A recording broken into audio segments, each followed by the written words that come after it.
Subscribe now and press the bell icon. بسم اللہ الرحمن الرحیم۔ شروع اللہ کے نام سے جو بڑا مہربان نہایت رحم والا ہے۔ پرانے زمانے کی بات ہے، ایک نیک دل شخص کا ایک بڑا باغ تھا۔ وہ بہت محنتی اور اللہ لوگ بزرگ تھا، اور جب بھی اپنی پیداوار اٹھاتا تو اس کے 3 حصے کرتا تھا۔ ایک حصہ اپنے کھانے اور بال بچوں کے لیے، دوسرا اللہ کی راہ میں خرچ کرنے کے لیے، اور تیسرا حصہ اپنے باغ کی دیکھ بھال کے لیے رکھتا۔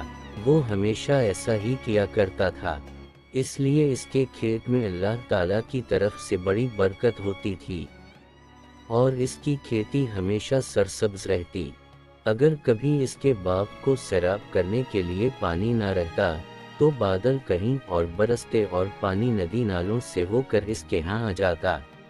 ایک مرتبہ کا واقعہ ہے، ایک آدمی جنگل میں سے جا رہا تھا۔ اچانک اس کے کان میں آواز آئی کہ کوئی آدمی بادلوں سے کہہ رہا تھا کہ جاؤ اور فلاں کے باغ کو سیراب کر دو۔ بادلوں کو حکم دینے والے شخص نے باغ کے مالک کا نام بھی لیا۔ چنانچہ وہ بادل وہاں سے ہٹ کر ایک پتھریلی زمین پر آ گئے اور خوب موسلادھار بارش برسائی۔ وہ پانی بہہ کر ایک نہر میں جا پہنچا، جو نہر اس آدمی کے باغ میں آتی تھی۔ اب وہ آدمی جو جنگل میں بادلوں کا منظر دیکھ رہا تھا، وہ اس بہتے ہوئے پانی کے ساتھ ساتھ چل پڑا یہ دیکھنے کے لیے آخر یہ پانی کس کے باغ کو سیراب کرتا ہے، آخر یہ ماجرا کیا ہے، اور یہ کس بزرگ کی کرامات ہیں۔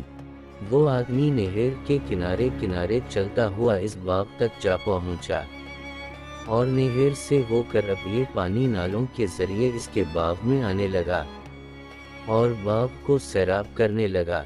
اس باغ میں ایک بزرگ پانی کو ادھر ادھر بکھیر رہے تھے تاکہ پانی پورے باغ میں پھیل جائے۔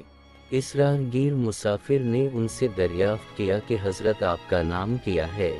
اس بزرگ نے وہی نام بتایا جو اس مسافر نے اس شخص سے سنی جو بادلوں سے کہہ رہا تھا۔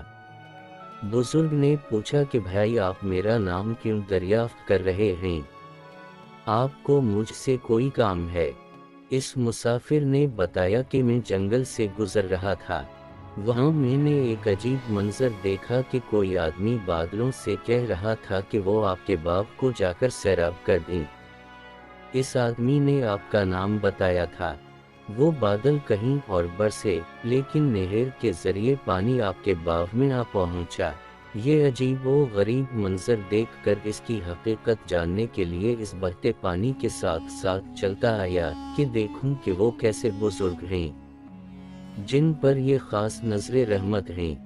پھر اس مسافر نے پوچھا کہ حضرت آپ کیا کرتے ہیں کہ اس باغ کو سیراب کرنے کا غیبی انتظام ہو جاتا ہے؟ اس پر ان بزرگ نے بتایا، اس باغ سے مجھے جو کچھ بھی ملتا ہے میں اس کے 3 حصے کرتا ہوں۔ ایک حصہ اپنی اولاد کے لیے، ایک حصہ اللہ کی راہ میں خرچ کرتا ہوں، اور ایک حصہ اس باغ کی دیکھ بھال کے لیے۔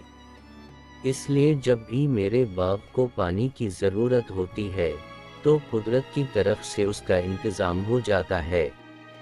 عزیز دوستو، سچ ہے، جو اپنی حلال کی کمائی کا کچھ حصہ اللہ کی راہ میں خرچ کرتے ہیں وہ کبھی ضائع نہیں جاتا۔